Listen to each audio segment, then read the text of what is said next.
Hello दोस्तों, आप सभी का स्वागत है आपके अपने चैनल पीके स्टडी पॉइंट में। आज हम बात करेंगे बिहार स्पेशल। बिहार स्पेशल की एक वीडियो आप लोगों को उपलब्ध करा दी गई है, बिहार एक परिचय, जो कि महेश कुमार बर्नवाल की पुस्तक है, बिहार स्पेशल की बुक। ये वीडियो बीपीएससी, सीडीपीए और बिहार की जितने भी परीक्षाएँ होती हैं उन सभी के लिए इम्पोर्टेंट होगा। जहाँ पर बिहार से रिलेटेड प्रश्न पूछे जाते हैं उन सभी एग्ज़ाम के लिए ये वीडियो बहुत ही महत्वपूर्ण होगा। तो उसी कड़ी में आज पार्ट 2 हम लोग लेके आ रहे हैं। पार्ट 2 में हम लोग बात करेंगे बिहार की हिस्ट्री के बारे में। अगर पॉसिबल होगा तो ये वीडियो पूरी तरह से बिहार की हिस्ट्री एक ही वीडियो में ख़त्म करने का प्रयास करूँगा, और लंबा होने लगेगा तो इसका पार्ट 1 और पार्ट 2 के में हम लोग ख़त्म कर पाएंगे। पूरी तरह से तैयार है बिहार एक समग्र अध्ययन, जो कि महेश कुमार बर्नवाल की पुस्तक है। इन्हीं पुस्तकों से हम आप लोगों के लिए बिहार एक परिचय, जो आपको 9 से 14 नंबर पेज तक दिख रही है, इसका जो कंप्लीट वीडियो है मैंने डाल दिया है, प्लेलिस्ट में डाला हुआ है। आप लोग नहीं देखे होंगे तो ज़रूर देखिएगा। अभी हम लोग बिहार के इतिहास के बारे में बात करेंगे। प्राचीन भारत, मध्यकालीन भारत और आधुनिक भारत, तीनों इतिहास के बारे में बात करेंगे। पूरी तरह से सिलेबस को यहाँ देखिए थोड़ा, और हम लोग अभी जितना हो सकता है आधा घंटा 45 मिनट में अगर ये ख़त्म होने का होगा तो ज़रूर ख़त्म करेंगे, नहीं तो हम लोग पार्ट 1 और पार्ट 2 के माध्यम से इसको लाने का प्रयास करेंगे। अभी हम लोग बिहार के इतिहास से शुरू कर रहे हैं, तो आइए, ये सब आपको सिलेबस है। सिलेबस मैंने पिछले वीडियो में चर्चा कर दिया है, इसलिए अभी के वीडियो में सिलेबस का चर्चा करना मैं उचित नहीं समझ रहा हूँ, क्योंकि टफ समय थोड़ा सा कम लगेगा इसलिए। ठीक है, बिहार का इतिहास जो कि चैप्टर नंबर 2 है, महेश कुमार बर्नवाल की पुस्तक है।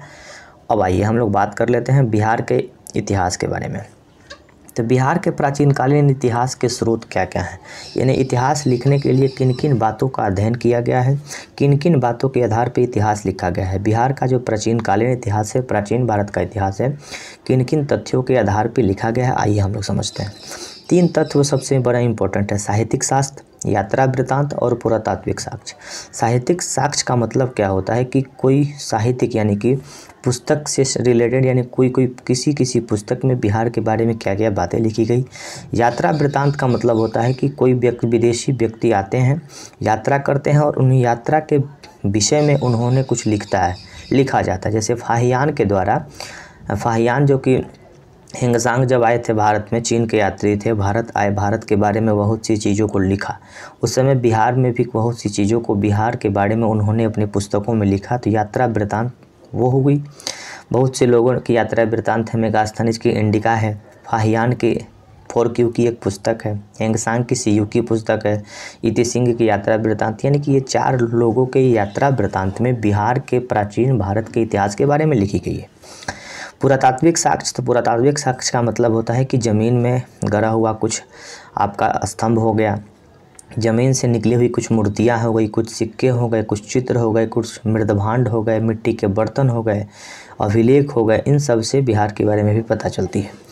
धार्मिक साहित्यिक साक्ष्य में 2 तरह की साक्ष्य है, एक धार्मिक साहित्य और एक लौकिक साहित्य। धार्मिक साहित्य का मतलब होता है जिसका संबंध धर्म से है, और धर्म से संबंधित जो पुस्तकें हैं उसको धार्मिक साहित्य बोला जाता है। जैसे ऋग्वेद, यजुर्वेद, अथर्ववेद, शतपथ ब्राह्मण, अंगुत्तर निकाय। अंगुत्तर निकाय के बारे में हम लोग पढ़ेंगे तो 16 महाजनपदों का जब उदय है अंगुत्तर निकाय में। दीर्घ निकाय, विनय पिटक जो कि बौद्ध धर्म से संबंधित है, भगवती सूत्र जो कि जैन धर्म से संबंधित है, रामायण और महाभारत ये तो हिंदू धर्म की पवित्र ग्रंथों में इसको रखा गया है।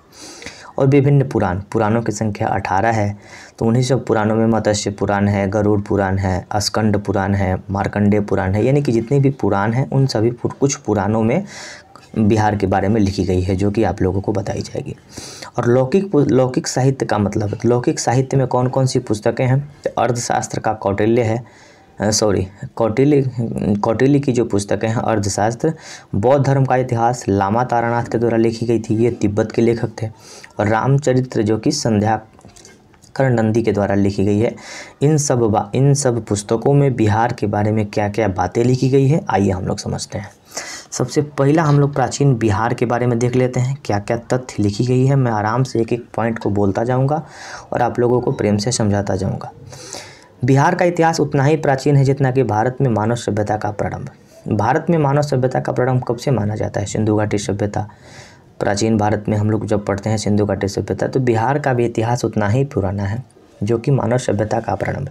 बिहार समृद्धशाली एवं वैभवशाली इतिहास से संपन्न भूमि है, जिसका उल्लेख विभिन्न रूपों एवं नामों में वेद, पुराण, ब्राह्मण ग्रंथ जैसे धार्मिक साहित्य तथा विभिन्न यात्रा वृत्तांत, स्मरण आदि गैर धार्मिक साहित्य में भी किया गया है। उपयुक्त लिखित पुस्तकों के अतिरिक्त अभिलेख, प्राचीन भवन, अवशेष, मूर्तियाँ आदि पुरातात्विक साक्ष्य भी बिहार के समृद्ध इतिहास एवं भारतीय इतिहास बिहार का महत्वपूर्ण स्थान होने का प्रमाण देता है। यानी कि इन सब पुस्तकों में, इन सब अवशेषों में बिहार के बारे में पता चलता है। सर्वप्रथम ऋग्वेद में बिहार क्षेत्र का उल्लेख मिलता है। सर्वप्रथम ऋग्वेद में बिहार क्षेत्र के लोगों का उल्लेख मिलता है, जिन्हें कीकट कहा जाता है या किरात कहा जाता है। ये प्रश्न पूछा हुआ है कि ऋग्वेद में बिहार को किस नाम से जाना जाता है, तो कीकट या किरात कहा गया। अथर्ववेद एवं पंचविश में प्राचीन बिहार का वर्णन मिलता है, जिसमें यह क्षेत्र के निवासियों को वात्य शब्द का प्रयोग किया गया है। अब यहाँ पे दो चीज़ समझना होगा। ऋग्वेद में बिहार को कीकट कहा गया है और किरात कहा गया है, ठीक है। अथर्ववेद और पंचविश जो ब्राह्मण ग्रंथ है, इसमें बिहार को हम लोग, बिहार का जो शब्द है, बिहार को वात्य कहा गया, ठीक है। ये दो चीज़ हमको याद रखना है, ठीक है। आगे बढ़ते हैं। अब कुछ साक्ष्य मिले हैं, पुरातात्विक साक्ष्य मिले हैं अलग अलग जगह से, वहाँ से कुछ बातें मिले। उत्खनन से प्राप्त विभिन्न पुरातात्विक स्रोतों में से बिहार संदर्भ में विभिन्न जानकारी मिलती है। बिहार में मुंगेर से पूरा पाषाण काल एवं मध्य पाषाणिक छोटे छोटे जो उपकरण हैं, जो कि यंत्र बनाए गए थे। चिरांद जो कि सारण जिले में है, ये सब भी बिहार के साक्ष्य हैं। सारण जिले में चिरांद है, से नवपाषाण युग की वस्तुएं प्राप्त हुई। चिरांद चेचर वैशाली जिला में है, मनेर पटना में है तथा सोनपुर गया जिला में ताम्रपाषाण युगीन वस्तु का मृदभांड मिला है। मृदभांड मतलब मिट्टी के बर्तन हुआ करते थे, इन सब स्थानों पे मिट्टी का बर्तन मिला है, ठीक है। अब आइए हम लोग बात कर लेते हैं नवपाषाणिक उपकरण क्या क्या है। तो भीम बांध जो कि मुंगेर में है, अभी पर्यटन स्थल बांध में भी पूछा जाता है कि भीम बांध कहाँ है, तो ये मुंगेर जिला में है। कि उर गाया सेनवार जो कि रोहतास में है, चेचर सारण में है, कुतुबपुर हाजीपुर और चिरांद छपरा में मिले हैं। वैशाली से ताम्रपाषाण कालीन काले और लाल मृदभांड मिले हैं। तो वैशाली से क्या मिला है, ताम्रपाषाण काल, यानी कि जिस समय तांबे की खोज हो चुकी थी उस पीरियड को ताम्रपाषाण काल कहा जाता है। काले और लाल मृदभांड मिले, काले और लाल रंग के मिट्टी का बर्तन मिला। बक्सर एवं चिरांद से उत्तरी काले चमकीले मृदभांड, जिसे NBPW का प्रमाण मिला, ठीक है। तो बक्सर और चिरांद से काले रंग की चमकीली मृदभांड मिली, यानी कि काले रंग के मिट्टी के बर्तन मिले जो कि चमकीला था, ठीक है। बिहार में आर्यों का आगमन, ये बड़ा ही अच्छा कहानी है एक तो, कि वैदिक कालीन महत्वपूर्ण ग्रंथ शतपथ ब्राह्मण में गांगे घाटी के क्षेत्र में आर्यों द्वारा जंगल को आग जलाकर तथा काट कर साफ करने की चर्चा की गई है। शतपथ ब्राह्मण में ब्राह्मण ने विदेह माधव की कथा का वर्णन है, जिसमें माधव के पुत्र गौतम राहुगन के साथ अग्नि का पीछा करते हुए सदानीरा गंडक नदी तक पहुँचे तथा इस प्रक्रिया में जंगल को नष्ट कर दिया। इससे यह क्षेत्र आर्यों के बसने की सहायता मिलती है। आर्य कहाँ तक थे, इसके बारे में एक कहानी पता चलता है कि एक ऋषि थे विदेह माधव की कथा बताती है। उनके पुत्र थे गौतम रहुगन के मुख से एक आग का गोला निकला और एक आग का गोला निकलते गंडक नदी के किनारे, यानी कि जो गंडक नदी अभी कहाँ पे है, तो गंगा और गंडक नदी दोनों पटना जहाँ सोनपुर मेला लगता है, नौडीहा नामक गांव है, वहाँ पे मिलता है, ठीक है। तो वहीं स्थित आके वहीं पे वह आग का गोला आगे रुका। तो इस आग का गोला रुका, इस कहानी से पता चलता है कि आर्यों का जो विस्तार है गंडक नदी तक था, ठीक है। आर्यों का जो विस्तार था वह गंडक नदी तक था। इस कहानी से हमें यही पता चलता है, ठीक है। आगे बढ़ते हैं। विभिन्न बौद्ध साहित्य जैसे अंगुत्तर निकाय, दीर्घ निकाय, विनय पिटक तथा जैन साहित्य भगवती सूत्र से बिहार के संदर्भ में विभिन्न जानकारी प्राप्त होती है। पहली बार लगभग 600 ईसा पूर्व से 600 ईसा पूर्व में संगठित राज्यों की स्थापना हुई जिन्हें महाजनपद कहा गया। महाजनपद के संबंध में पहली बार चर्चा अंगुत्तर निकाय में हुई। मैंने आपको पहले बताया था कि अंगुत्तर निकाय में 16 महाजनपदों का चर्चा हुआ। ये बहुत बार प्रश्न पूछा गया है, मतलब बिहार से अलग बिहार के एग्जाम में तो पूछा ही जाएगा और अन्य एग्जाम में भी, केंद्र के एग्जाम में भी पूछा जाता है कि 16 महाजनपदों का उल्लेख किन ग्रंथ में मिला है, तो अंगुत्तर निकाय में। अंगुत्तर निकाय एवं भगवती सूत्र में मिला है, तो भगवती सूत्र जैन धर्म की पुस्तक है। अंगुत्तर निकाय में 16 महाजनपदों का उल्लेख है। प्राचीन काल में 16 महाजनपदों की स्थापना हुई जिनमें 3 महाजनपद मगध, वज्जी और अंग बिहार में स्थित है। 16 महाजनपद का मतलब कि 16 एक राज्य हुआ करता था। जिस तरह से आज 28 राज्य है, उसी तरह से 16 उस समय राज्य हुआ करते थे अलग अलग जगह पे, ठीक है। 16 महाजनपदों में पूरी तरह से हम लोगों का जो देश है वो बटा हुआ था। अब आगे बढ़ते हैं। 3 जो महाजनपद है, मगध, वज्जी और अंग।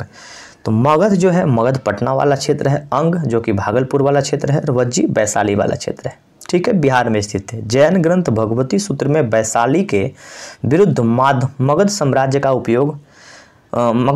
के उपयोग में लाए गए अस्त्र शस्त्रों का उल्लेख मिलता है। यानी कि भगवती सूत्र में वैशाली के विरुद्ध, जो कि वैशाली जिला है, उसके विरुद्ध मगध साम्राज्य के द्वारा उपयोग में लाए गए अस्त्र शस्त्रों का उल्लेख मिलता है। यानी कि मगध और वैशाली के बीच में कुछ युद्ध जैसी स्थिति पनपती दिखी, इसीलिए अस्त्र शस्त्रों का प्रयोग वहाँ पे देखने को मिला था। आगे हम लोग बात कर लेंगे, फिर हम चर्चा करेंगे कि हाँ वैशाली को किसने जीता, किससे हारा, किसको मिला, ये सब बातें हम लोग करेंगे। मेगास्थनीज, फाहियान, हेंगसांग आदि प्रमुख हैं, ठीक है। कहाँ हम लोग छोड़ दिए थे, यहाँ अस्त्र शस्त्र मिले। प्राचीन बिहार के संदर्भ में विदेशी यात्रियों का विवरण से भी महत्वपूर्ण जानकारी प्राप्त होती है।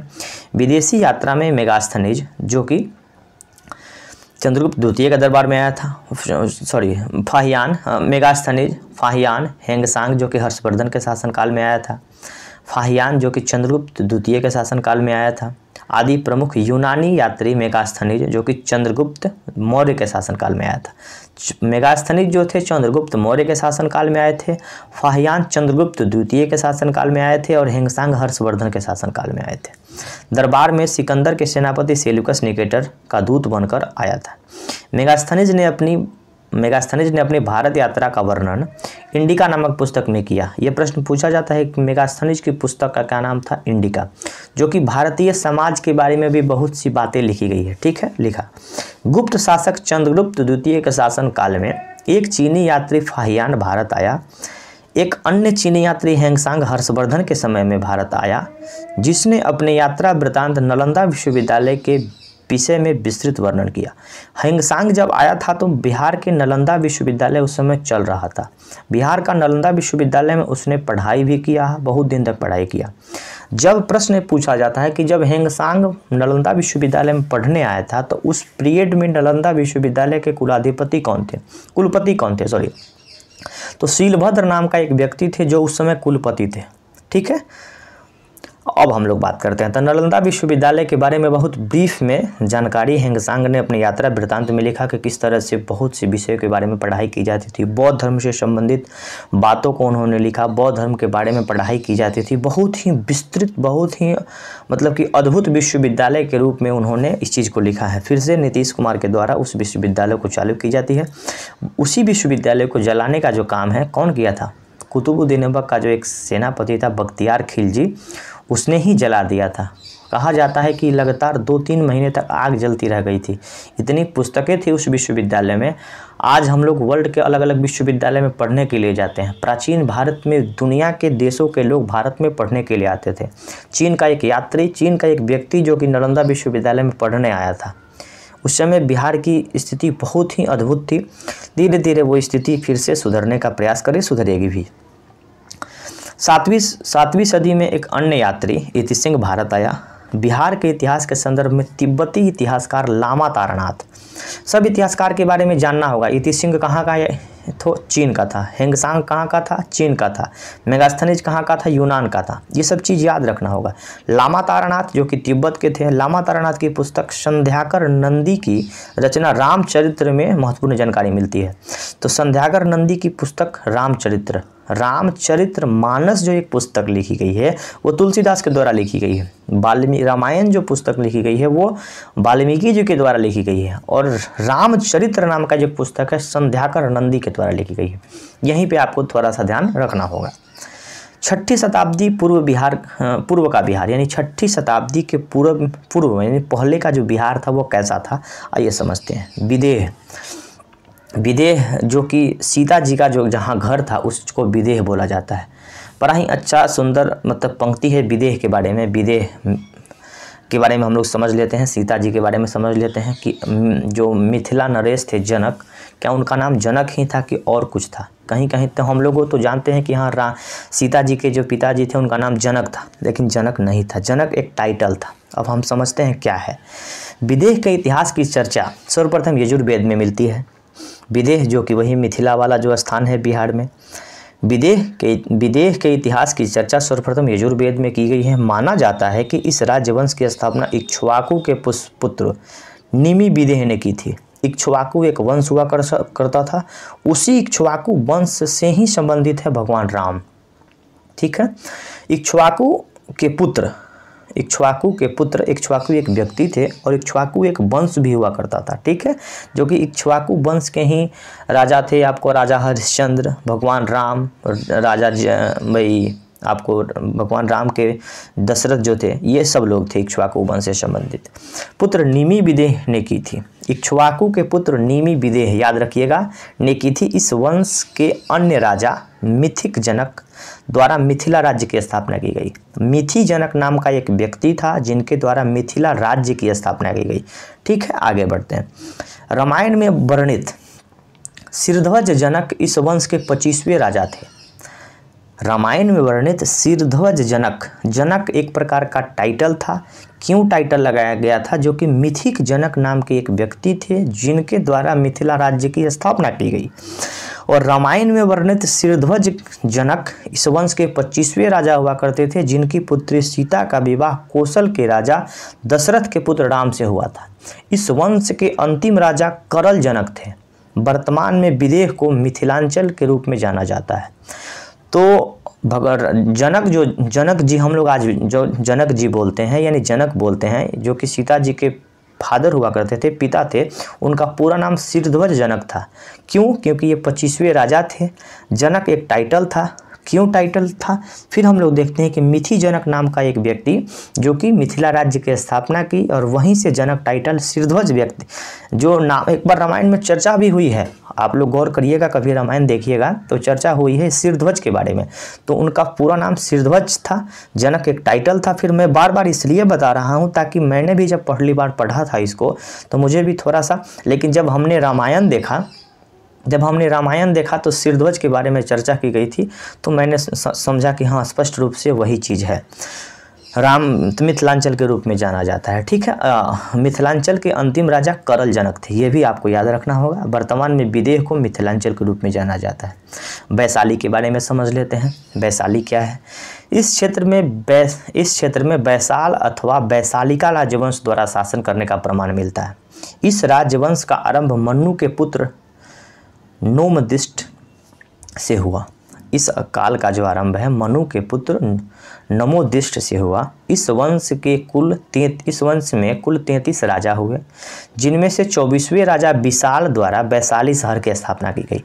जब आप वैशाली जाएंगे कभी घूमने के लिए तो राजा विशाल के नाम पर ही वैशाली शहर बनाई गई थी। एक राजा विशाल का गढ़ है, जो कि हम लोग स्कूल जब हम लोग 8 क्लास में पढ़ रहे थे उसी समय, मतलब कि मुख्यमंत्री भ्रमण जो योजना है उसके अंतर्गत हम लोग गए थे। तो उस समय एक कहानी, मतलब बाबा थे वो कहानी सुना रहे थे। तो राजा विशाल का गढ़ था और राजा विशाल के नाम पर ही वैशाली राज्य की स्थापना की गई थी। ठीक है।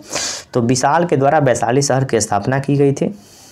विष्णु पुराण, गरुड़ पुराण, वायु पुराण और भागवत पुराण आदि में इस राज्यवंश के विषय में जानकारी मिलती है।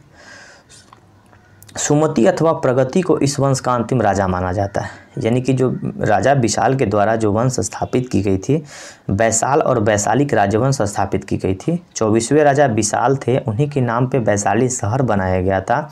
और इस वंश का वर्णन कहाँ कहाँ पे मिलता है? तो विष्णु पुराण में मिलता है, गरुड़ पुराण में मिलता है, वायु पुराण में मिलता है और भागवत पुराण में मिलता है।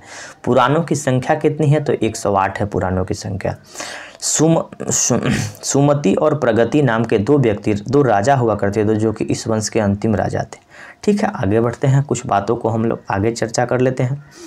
वज्जी संघ इतिहासकार, वज्जी संघ भी एक क्षेत्र हुआ करता था, उसके बारे में समझ लेते हैं। इतिहासकारों द्वारा बुद्धकालीन राजनीतिक समाज में 10 गणराज्यों की चर्चा की गई थी। इन 10 गणराज्यों में वज्जी संघ सर्वाधिक प्रतिष्ठित गणराज्य था।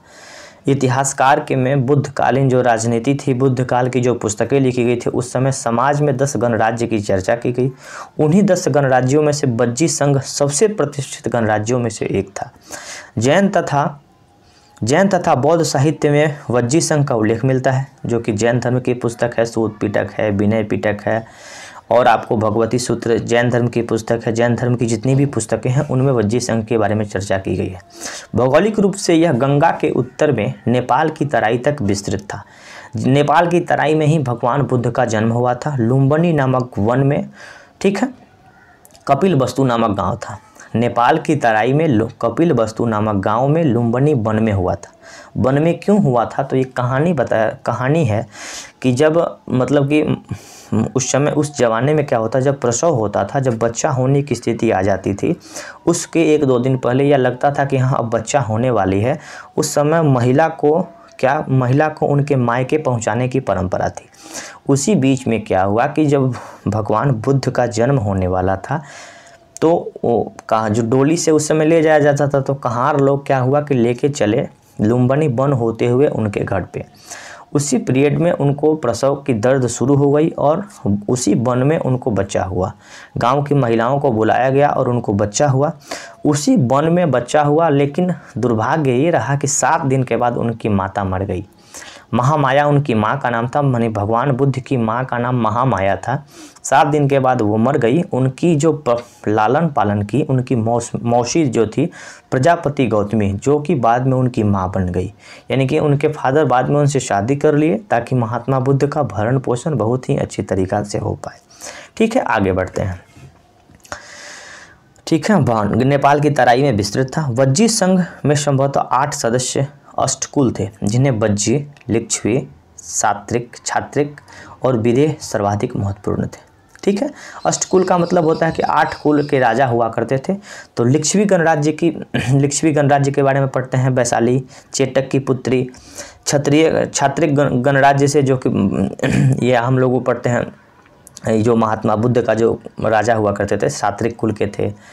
ठीक है ना। उसी के बाद हम लोग शाक्य कुल के बारे में पढ़ते हैं, जो कि जैन धर्म से संबंधित है। कुछ बातों को हम लोग पढ़ते जाएंगे।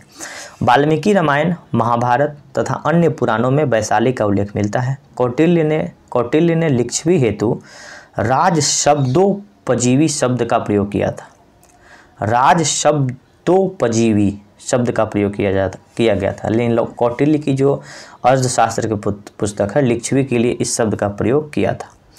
ठीक है। हाँ, यहाँ पे कुछ बातों को और बता देता हूँ कि वाल्मीकि जी के द्वारा जो रामायण लिखी गई थी, वो रामायण जो संस्कृत भाषा में लिखी गई थी वाल्मीकि जी के द्वारा। महाभारत जो लिखी गई थी वेद व्यास के द्वारा, और रामायण और रामचरितमानस जो लिखी गई थी तुलसीदास के द्वारा। ठीक है। अब वैशाली के बारे में कुछ तथ्य हम लोग देख लेते हैं। वैशाली के महत्वपूर्ण तथ्य: विश्व में सर्वप्रथम गणतंत्र वैशाली 750 ईस्वी पूर्व में हुई थी। यानी कि पूरे वर्ल्ड में सबसे पहला जो गणतंत्र है, गणतंत्र का मतलब होता है कि जहाँ पे एक नियम कानून बना के वहाँ राजा राज करते थे। जिस तरह से आज भारत गणतंत्र है, यानी कि भारत का एक संविधान भी है, भारत के पास एक राष्ट्रपति भी है, एक प्रधानमंत्री भी है, उस तरह से गणतंत्रात्मक व्यवस्था जो थी विश्व में सबसे पहले वैशाली में शुरू हुई। कब? 750 ईस्वी पूर्व में। महावीर ने वैशाली के चातुर्मास व्यतीत किया था। चातुर्मास यानी कि 4 माह तक महावीर ने वैशाली में व्यतीत किया, 4 माह रहे थे। वैशाली के लिच्छवियों का उल्लेख गुप्तकालीन अभिलेख से प्राप्त होता है। गुप्त काल का जो अभिलेख है उस अभिलेख से वैशाली में के लिच्छवियों के बारे में पता चलता है। वैशाली गौतम बुद्ध का प्रिय नगरी था। महात्मा बुद्ध की मृत्यु के पश्चात 383 ईस्वी पूर्व में वैशाली में कालाशोक के शासनकाल में द्वितीय बौद्ध संगति का आयोजन हुआ। महात्मा बुद्ध की जो मृत्यु हो गई, महात्मा बुद्ध के मृत्यु के बाद दूसरी जो बौद्ध संगति हुई, पहली बौद्ध संगति राजगृह में हुई थी और दूसरी बौद्ध संगति जो है ये 383 ईस्वी पूर्व वैशाली में कालाशोक के नेतृत्व में हुआ था।